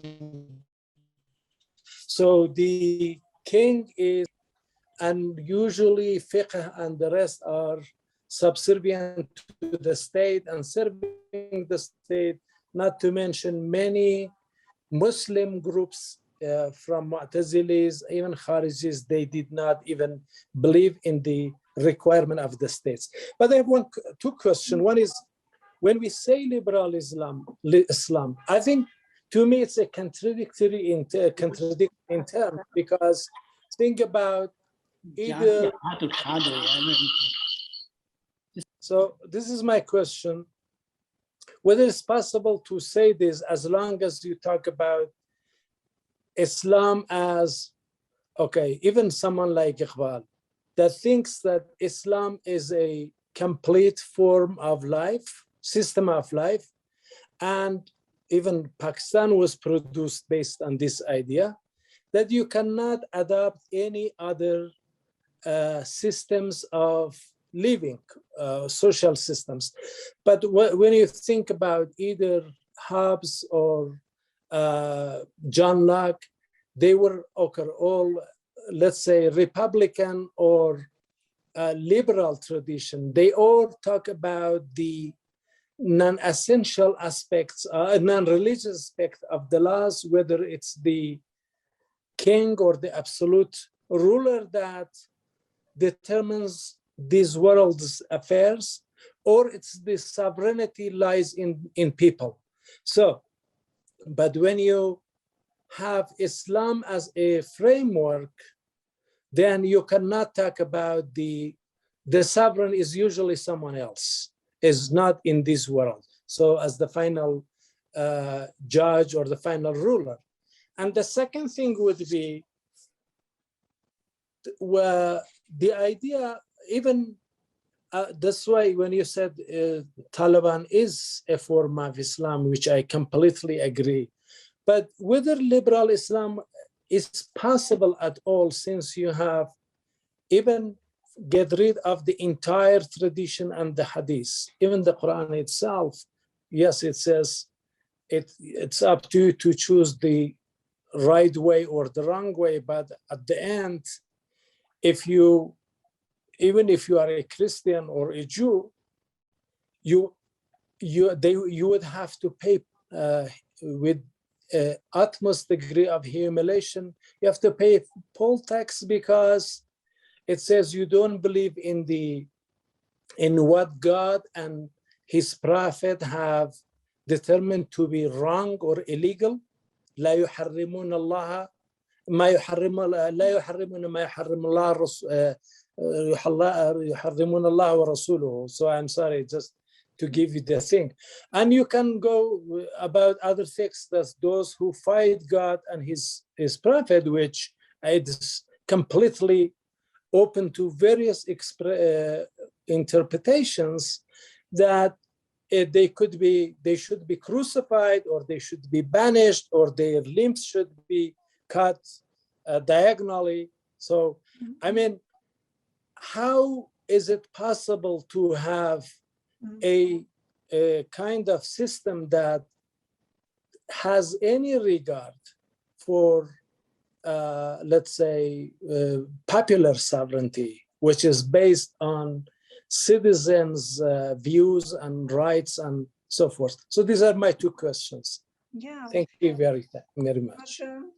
Okay, so I partly agree with you in the sense that, okay, so I'm a pragmatist, right? So I kind of look at, there are certain people who argue for liberal Islam, right? And sort of the key thing that I think about it that differentiates it is that people have the choice. Muslims have the choice that if Sharia is not obligatory and it's not the state's obligation to enforce it on everyone. So that's maybe just one defining feature of, I would consider. Otherwise, there's so many different thinkers and they think so many different things, and they don't have an institutional following or representation, right? Which makes it very sort of difficult to sort of, for them to have any political, unless they have a state and they do it in an authoritarian way. So they've historically like allied with Muslim dictators, and then it happens through the state on, forcibly. The thing I consider, that's why I think it's a little problematic, because in the literature, there's this trend that considers like liberal Islam is good, the other people are bad. If we want to achieve a liberal democracy, we should promote this kind of Islam, right? What I think is that it's not about the type of Islam. You need a constitutional framework that is liberal, and within it, you can have different groups.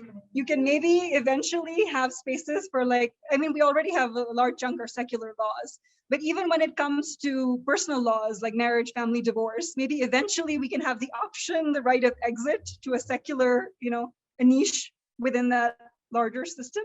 So I think that what we should think about is for if the constitutional has protection for individual freedoms and democracy, and not whether the component parts are liberal or not, right? For example, these Deobandi scholars, they aren't totalitarian under all conditions. Like in Pakistan, like after partition, they were in a weaker position, the faction that went to Pakistan, right? They accepted a constitution, they accepted democracy, they contest elections, they ally with secular parties. They recently, the Jamaat-e-Islami had a day for transgender rights, right? It's because they're accountable to the electorate, and that's why they have to adapt their views in order to take account of people's values and their electorate's needs, right? So that's kind of a way they can allow for potential evolution. So I don't really consider Islam in terms of texts or in what it actually, I consider what these groups think it is at any given time and how they represent institutions, how they interact. And so even groups that are by themselves, they're not pluralist, like the Jamaat-e-Islami or the Deoband. They think there's a right and a wrong way with a capital R, truth, and they believe in that, right? So they're not liberals, like they don't think it's like live and let live, but they accept the Constitution as a modus vivendi. They accept it's a pact they signed on to, and they have to live with it, whether they like it or not, right? So they do work with women parliamentarians. In their own political parties, they don't include political meetings, mass meetings. They don't include women oftentimes because they believe in gender segregation. But when they're in parliament, when they're in the media, they interact with women. They work under a woman prime minister. They ally with women, So it's kind of complex. So I feel like we can just, but thank you for your question. Yeah. Thank you very much. I have here Sorab and then Chris. This live feed is very stressful now. I think Ishita wants to ask as well. She can't raise her and hand. Ishita after Chris, okay. Okay, thank you, Tabinda. So I had a set of very quick sort of comments, which I hope would help you revise the book manuscript. They're not really something I want you to respond to. What I wanted to say was that your background of late 18th century, early 19th century, liberalism in Britain needs to be rethought. I realized that you were being telegraphic, but the lone author you cite, Jennifer Pitts, needs to be critically supplemented. And this would be important for your understanding of the liberal tradition at large, including the way it's been replicated, right? So just very, very quickly, I mean, there's no point in saying this unless you make concrete points. Edmund Burke is not a liberal, he's a conservative. I mean, these are little things, but it's important to note. Similarly, Adam Smith can't be isolated. Smith, as a free trader, worked together with evangelists and with utilitarians, you cited Mill, in the formation of a middle-class nation in the first half of the 19th century. This is what constituted the age of improvement, as Asa Briggs called it. And this was the background to the pejorative view of Indians as civilizationally infantile and as inscrutable, which is what the Mills and Bentham argued, right? This needs to be kept in mind because it's here that you might want to consider the move which Thomas Troutman describes from the late 18th century Indophilia to the 19th century Indophobia. You might want to consider as well Uday Mehta's liberalism in empire. And there's a vast variety of work on liberal thought which would be worth thinking about because you're taking up liberalism. On from there, what I'm speaking about is the fact that there is no drawing a straight line across the 19th century. Okay, as a background to what happens in the late 19th century, because what has happened in between in the 1850s and 60s, okay, in England and Europe, is the decline of biblical assumption. We often forget, we think that, with the Enlightenment, biblical assumption went away. Biblical assumption is alive till the 1850s and 1860s. So, that's important to keep in mind.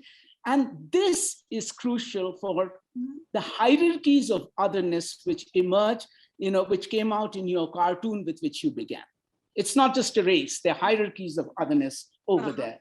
A final quibble, modernist, there's a particular usage for it, but the way I understand it, including in terms of Iftikhar Dadi's work on art in 20th century Pakistan, modernism more specifically refers to tendencies in art history, in aesthetics. So modernism being, you need to qualify in any case. Okay, so this is the stuff for you to think about. Yes. Now the questions, again, I'll be quick. And I think the questions come out of different sensibilities, distinct sensibilities, not just different disciplines. So you referred to Sabah Mahmood as, to her work, but she's actually doing more than just questioning liberal thought in relation to Western representations of Islamic pathologies. What Sabah Mahmood is doing is querying a priori liberal assumption of action, subjectivities, practice, femininity, affect. Mm-hmm. Now, if you bring these questions in, it puts a different kind of a spin on how we approach constitutional, constitutional frameworks, liberalism. So I'm not going to debate Sabah Mahmood with you. What I use her to make a point about something else, and which is that whole body of critical scholarship has revealed other ways of understanding Islam and liberalism as mutually holding up a mirror to each other. And I have in mind the work of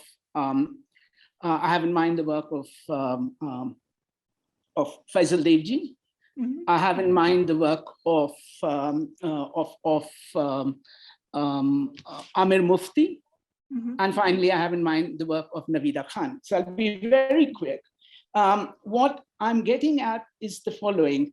What are the implications of Devji's arguments about a Muslim Zion, especially in relation to settler colonialism and Israel, so that you don't separate, the Zionist state of Israel, but you read Pakistan, you juxtapose the two. Mm-hmm. So what are the implications for constitutional imperatives and liberalism there? What happens then, or modernity for that matter? I have in mind also Faisal's argument about, you titled your talk, Liberal Islam. He has an article called Illiberal Islam, where he's focusing actually on Iqbal.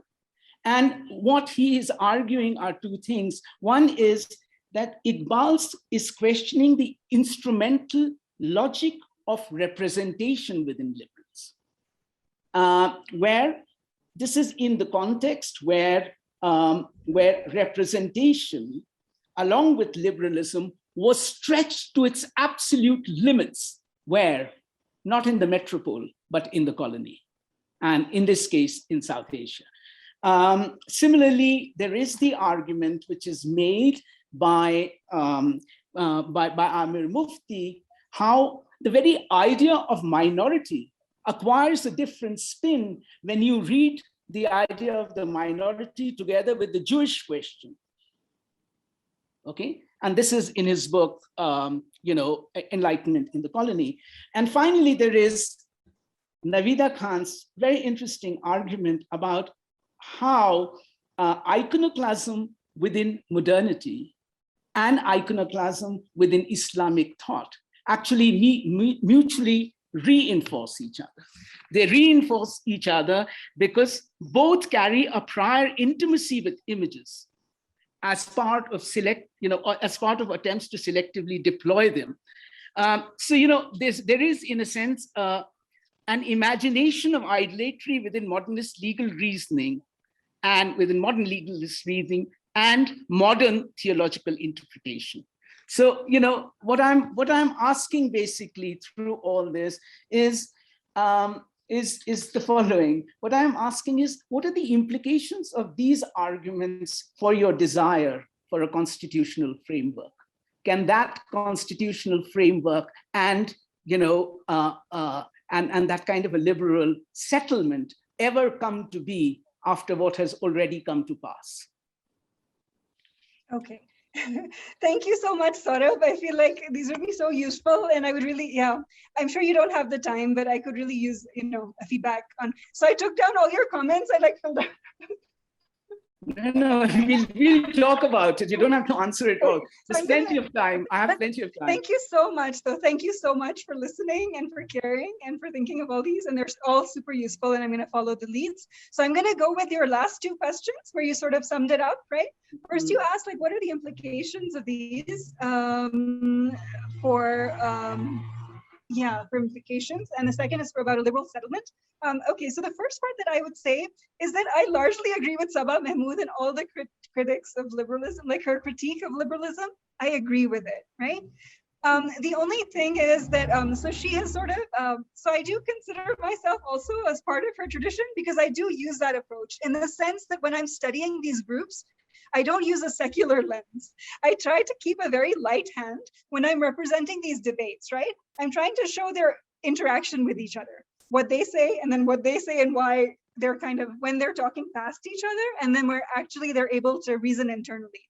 So the very reason I can't see Saurabh anymore, but I'll talk to the Saurabh Dubey's title. So the very reason I use this idea of internal reasoning is because I agree with Sabah Mahmood in that when we're representing an epistemology, other than liberalism, I mean, liberalism should not be the benchmark, in political. So I come from the discipline of political science, where there's this sort of kind of a consensus that, I mean, liberalism is the hegemonic framework, but it also becomes the hegemonic framework methodologically, right? The political scientists then go comparative, the ones who study other countries, they kind of look at other countries and they kind of create a ranking of how close are they to the liberal democratic model as exists here, right? So there's that tendency, what you called it, like the hierarchy of othering, it very much exists within contemporary political science. And it's sort of, it might be intrinsic to the discipline itself, but so the reason I use this idea from political theory, this idea of internal reasoning, is that there can be rival frameworks of reasoning, there can be rival moral traditions, and when we're analyzing or representing them, we shouldn't use one as the hegemonic lens through which to analyze the other, because we will only represent a deficiency then, right? We will represent the other as pathological and deficient. We won't actually be able to represent their voices, what their critique is of liberalism and what their perspective is. So I do agree with her. The only place I have a problem, and it's a whole school in anthropology, right? And I also kind of follow it, is the sense that in Muslim majority contexts, it's kind of the reverse, right? So it doesn't really, like when we don't have liberalism, like we all kind of rely on liberalism to even have intellectual freedom, right? Or to question religion and say whatever we want. To produce the scholarship we do produce, it presumes a certain liberal framework, right? But when we work in Muslim majority contexts like Pakistan, right? That's where I'm from. We don't have that kind of academic freedom. And people like these religious groups, Islamists, when they have absolute power, they also do not recognize the right of the other framework or the other moral tradition or epistemology to exist, because they also have a supremacist sort of a bent, and also many of them are not pluralist. So my only problem with this particular tradition body of knowledge is that it doesn't pay attention to the institutional kind of limits of a Muslim majority context and kind of the very damaging forms a political Islam can take. Because it sort of becomes sort of a critique of liberalism while using liberal institutions. We don't have that luxury in Pakistan or in Afghanistan, where people can get killed for blasphemy, right? Even a professor right now, he's on death row for blasphemy. He's still in jail for he's a literature professor who said something that somebody didn't like and he reported it, and now he's in jail for blasphemy. Junaid is his name.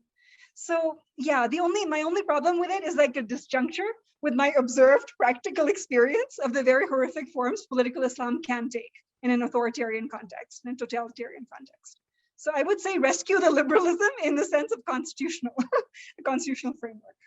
So is there a future, you ask me? I consider it, there's this idea, John Gray, he has the idea of liberalism as a modus vivendi, between different ways of life, and like a settlement between different ways of life.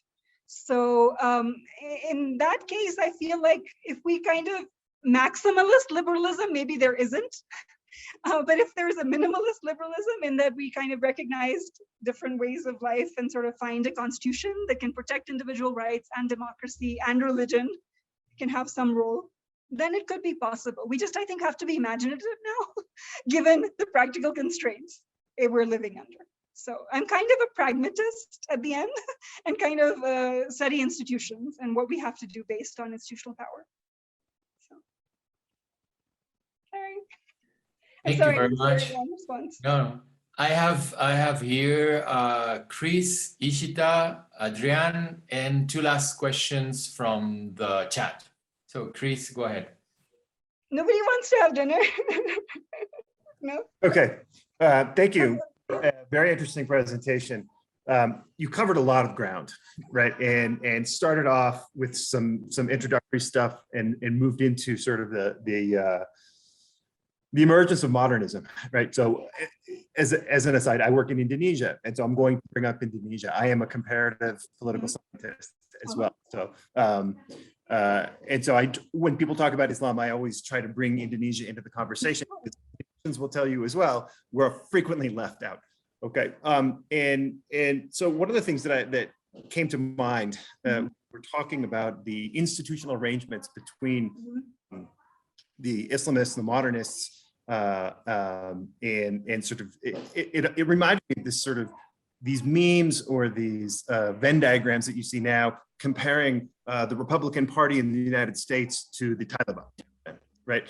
Right, these overlaps of their policies, et cetera. But at the same time, the Republicans had a very sophisticated institutional program that goes back decades, and we're now seeing the fruits of that. Okay, and so in Indonesia, I think that one thing that might be interesting to look at in sort of comparative perspective is the fact that there were liberal Muslim institutions, and in fact, there are two main political organizations or Muslim organizations in Indonesia, Muhammadiyah and Nahdlatul Ulama, right? And NU is a very liberal organization. It's traditionalist. It is not modernist. It respects sort of the cultural traditions of Islam in Indonesia in that specific context. But they were a political party in the 1950s, and they were sort of disbanded by Sukarno, but they remain an influential sort of institutionalized liberal political Islam in Indonesia, in the Indonesian context. So I just wanted to add that. Yeah. And I was also interested, I didn't see it, and perhaps it's in the manuscript, but I would be interested more in knowing the sort of late colonial context, in Pakistan, right? Because in Indonesia, modernists were among the forefront of the anti-colonial movement. And you mentioned at the beginning of your talk, this sort of internalization of sort of Orientalist or colonialist thinking in Indonesia by the early 20th century, by the 1910s, 1920s. Modernists were sort of at the forefront of nationalism, as were all sorts of different groups. Communists emerged in the 1920s, and et cetera, as well as liberal Muslims. And I'll just leave my comments at that. Yeah.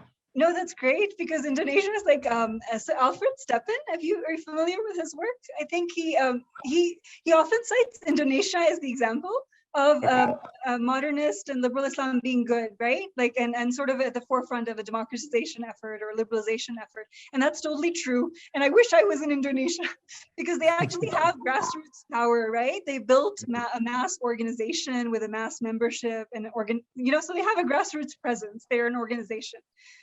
The problem in Pakistan, it's a very, like each country has its own dynamics. So Indonesia is different in that sense, in that these modernist/liberals, they have associational power, on the ground. In Turkey, I think they were able to take control of the state, so they kind of enforced it through the state. And because they were the center of this empire, they had the bureaucratic power, to sort of just like remove the ulama altogether and kind of say, okay, Quran is the essence, fiqh is, the husk. We can cast it aside. And so they were successful in doing that. So they were able to, secularize the state. And they had an underlying modernist logic that fiqh isn't essential anymore, right? So they were also fine. In Pakistan, the problem is that the modernists, they were part of the colonial elite, right? Like Sir Syed Ahmed Khan. So initially, they weren't really anti-colonial. They were kind of, they had this sort of, so the people, it's interesting in Pakistan, in India, because the anti-colonial people were actually the Deobandi scholars, right? The majority of them were allied with the Congress. They wanted a united India, as long as there was autonomy for Muslim personal law. So they just saw like themselves as leaders of this religious community that are Muslims, as long as they can have their own, personal law. They were okay living in a united India. For them, it was a very foreign idea to want to like go to a separate state, because they have their own congregations, they're locally embedded. That idea came from people like Iqbal, who are, he's kind of like influenced by Hegelianism, you know, because they're thinking of Islam as a spirit and it needs to actualize itself. That doesn't come from the ulama of Deoband. They have they're rooted in their tradition, right? But so in Pakistan, it's interesting that in Pakistan, it's the Deobandi scholars who are kind of at the forefront of the anti-colonial effort. And many of them were part of like, I don't know, there was a silk conspiracy. Like they were very much like radical anti-colonialists. And it was the modernists who were in the Muslim League that was kind of aristocratic party that wanted like government jobs and they wanted to protect their landed estates. And so they were economically, they were the elite. And because they were close to the state, so they had this kind of security of having access to state power, they never built the grassroots structures, right, in India and Pakistan. So in the late 19th century, even though like Sir Sayyid Ahmed Khan, he founded Aligarh, right? And he was the one who had this modernist exegesis of the Quran. And but even in his time, it was so controversial, his religious ideas, that he had to promise, you know, the parents of, you know, and the donors that his own religious ideas would not be taught at the college. So the religious teacher at Aligarh came from Deoband, you know, he was a traditional Islamic scholar who taught at Aligarh. So even then, like he had to, they never had any foothold in mosques or. So I wish we were Indonesia because that's what they need to do. Like if you want your idea of Islam to dominate politically, you need to create a mass organization. They didn't because they were the elites who had the state. So they tried to use the state, but they were also unsuccessful in that. In Turkey, they were successful. In Pakistan, the state was not strong enough to take on the social power of these religious institutions. And then the military armed them. That was like the last nail in your coffin, right? Now they have weapons. Now they're militants. So now the state is actually very weak, but at the same time, the military is empowering them. So yeah, it's a really bad situation. Also for the world, I think the world should be very worried too. What's it's coming epicenter of this thing. Thank you. Thank you. I have Ishita.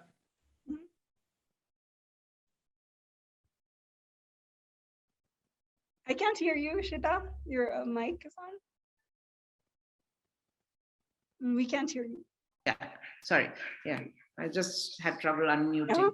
Anyway, so yes, hi again. I'll begin with a word of caution. For the future, please try and time your talk. Because it is a part of professionalism. Sarah was speaking.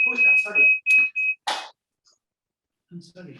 I'm sorry, Sarah just got his computer in, there's tremendous echo. Sorry about this. The time you said the first thing? No, it's okay. It's okay. That's a word of caution for the future. Yes, that is true. You have to be much more careful and professional.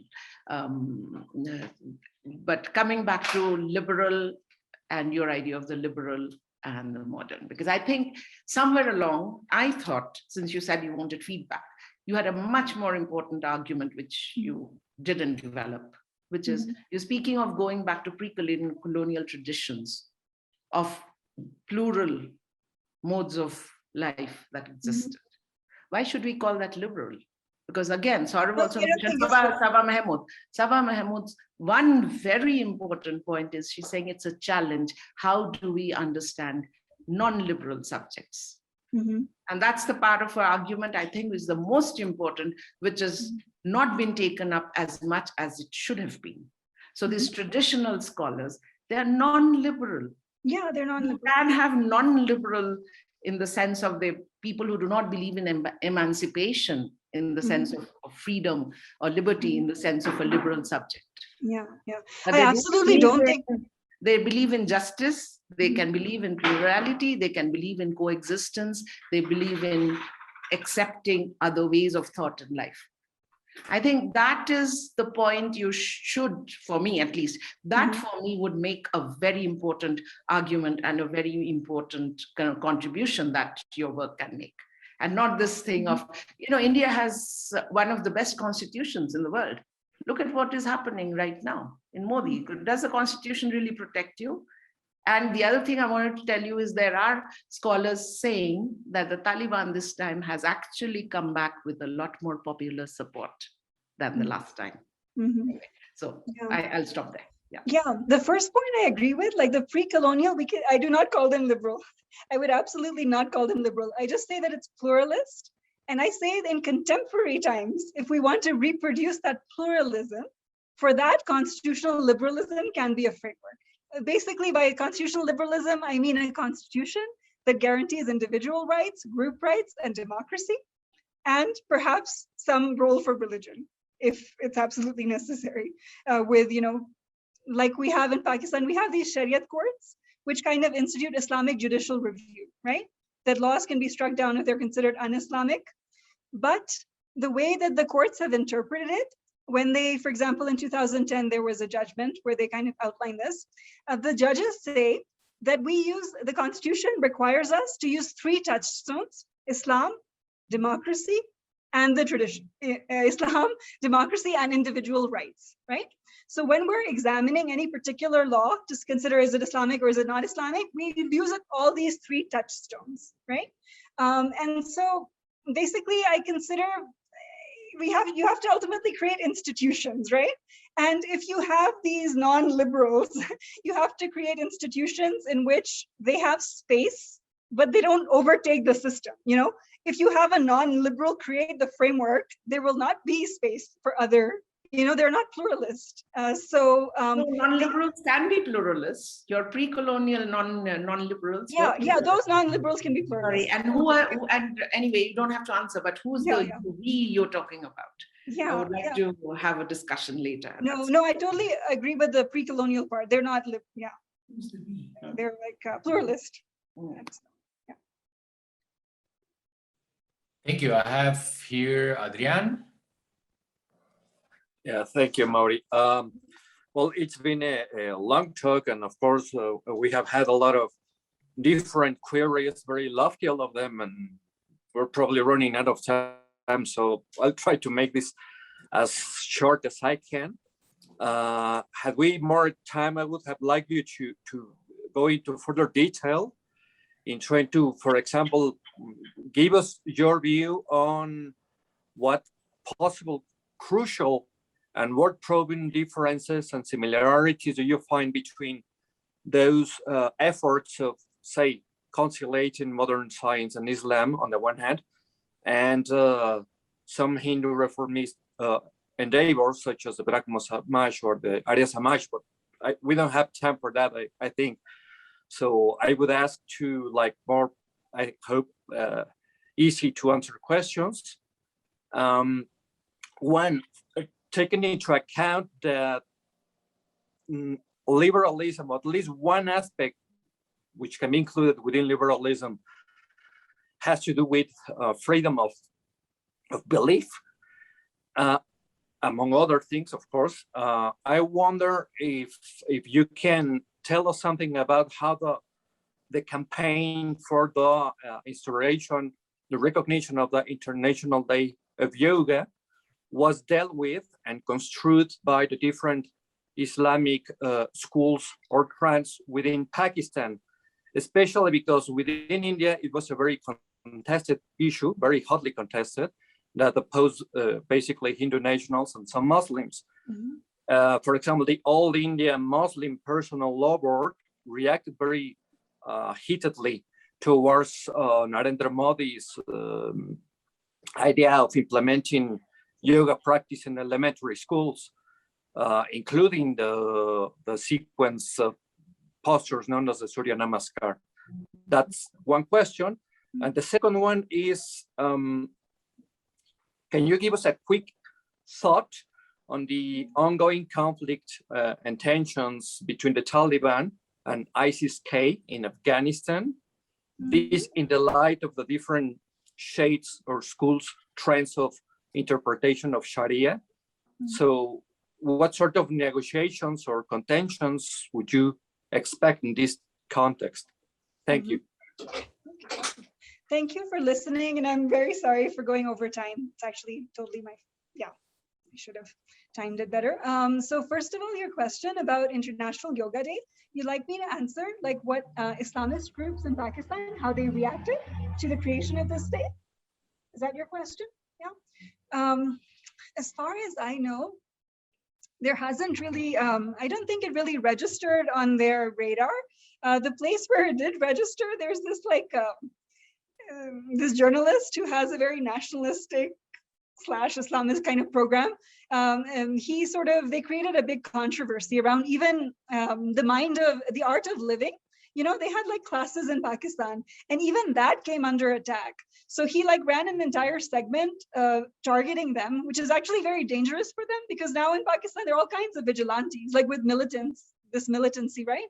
There are people who are kind of trying to enforce Islam or this proper whatever they think is. So he sort of ran a segment showing them, and they tried to create an equivalence between this yoga and Indian sort of nationalism, and sort of like an Indian kind of like, it was an Indian aggressive project to take over Muslim culture and Islam. And so they portrayed it as something very like anti-Islamic and anti-national. So the people who are going there, they're basically kind of tree-hugging liberals, maybe, I don't know, who go to yoga retreats or art of living, but they were kind of portrayed as these like insidious conspiratorial characters who are trying to destroy Islam.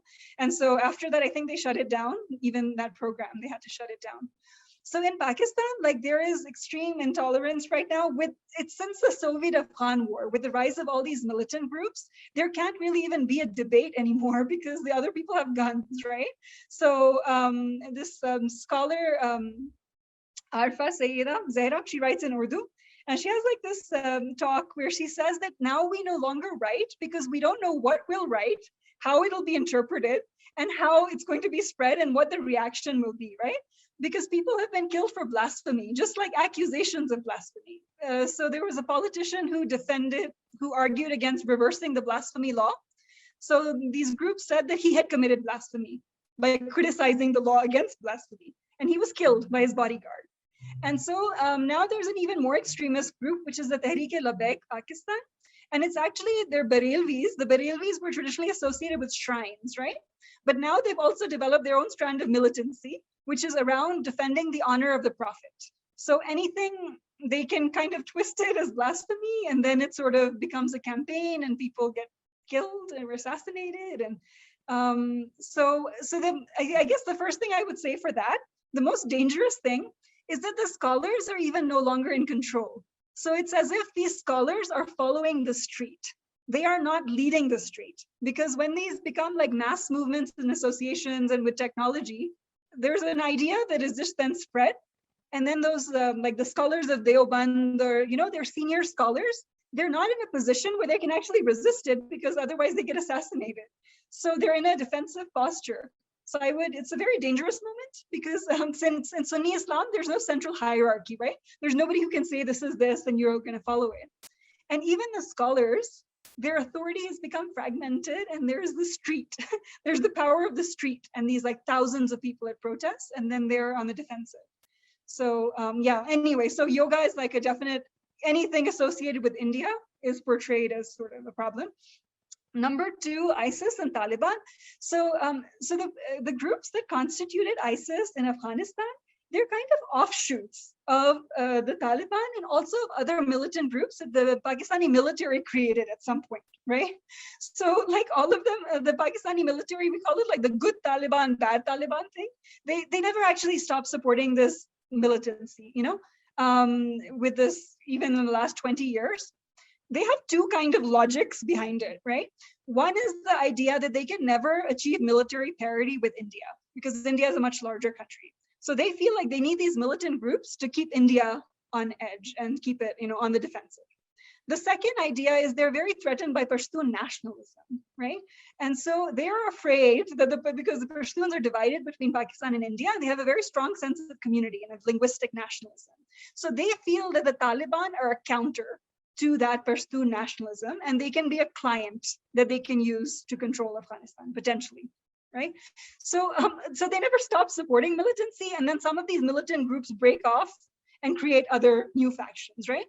So in terms of their interpretation of Islam, I mean, it's just more extreme, like in the sense, and it's also a power struggle, ultimately. It's a struggle for power and resources, and God knows how many countries are involved in using them as proxies, right? All of the regional countries countries have a stake. The United States has a stake, China, Iran, India, Pakistan, they all have like little legs in these different, conflicts. So in terms of, I don't think it's primarily a theological problem. I think it's a question of resources and of imperialist war, and mainly right now it's the China-American rivalry right there. So yeah, Islam is like somewhere caught in the middle. It like really sucks to be Muslim because like there's colonialism and imperialism, and there's like your religion is a very small part, and then people get blamed for it, right? That, oh, your religion did it. No, it's like these imperialist powers, that are using this. And yeah, anyway. Thank you. I have a last, I'm Yeah. sorry. No, that's okay. Oh, I have a last question because we had two, but the second one was already answered by you. So I have a last one, and it's I will read it in order to the audience could hear it. So it's amazing lecture. Thanks a lot. My question is, who or which groups introduced some Wahhabi thought into the Deobandis Madaris, and how? Thanks. It's from the audience. Yeah. Yeah. Okay. So, so Wahhabis are like this group that exists in Saudi Arabia, right? Like from Abdul Wahab, and then they formed an alliance with the Saudi monarchy. And they're also very strict, and they have kind of a puritanical, like sort of a perspective. Sometimes like people say, the thing is that Deobandis are their own creatures, and they're not Wahhabis necessarily. They can be similar to them. But the thing is that the Deobandis, already like in the 18th century, there was a movement for an Islamic revival, or like purifying Islam from the accretions or influences of Hindu culture, right? So that impulse for purification, or like, removing syncretism, it's like anti-syncretist, to like go back to the essential roots of, Islam, that already existed in India among the scholars. And so the Deobandis are kind of following that legacy. So like in sometimes people say, oh, they're totally Saudi funded, but they're not. Like they have their own indigenous funding from India. Like even if the Saudis withdrew everything, they do support them on some things, the Saudis. But even if the Saudis withdrew everything, they still have local roots and bases, right? So they can be similar to Wahhabis, but I would say that they're different. But they are they want to purify Islam, and so they're very they want to go back to the juristic tradition, and sort of they can be strict in that way as Wahhabis are strict. Thank you very much. So I believe I'm so sorry about the time. I actually went like a full 20 minutes over. no, I also let you go, so blame on me. I'll blame you. Yeah, so thank you very much. Thank you very much also to our colleagues who are here, and students, and the audience in Facebook Live. And so have you all a very good Friday evening and weekend. So thanks a lot. Thank you. Thank you for having me. It's nice to meet everybody. Good night. Bye-bye. Good night.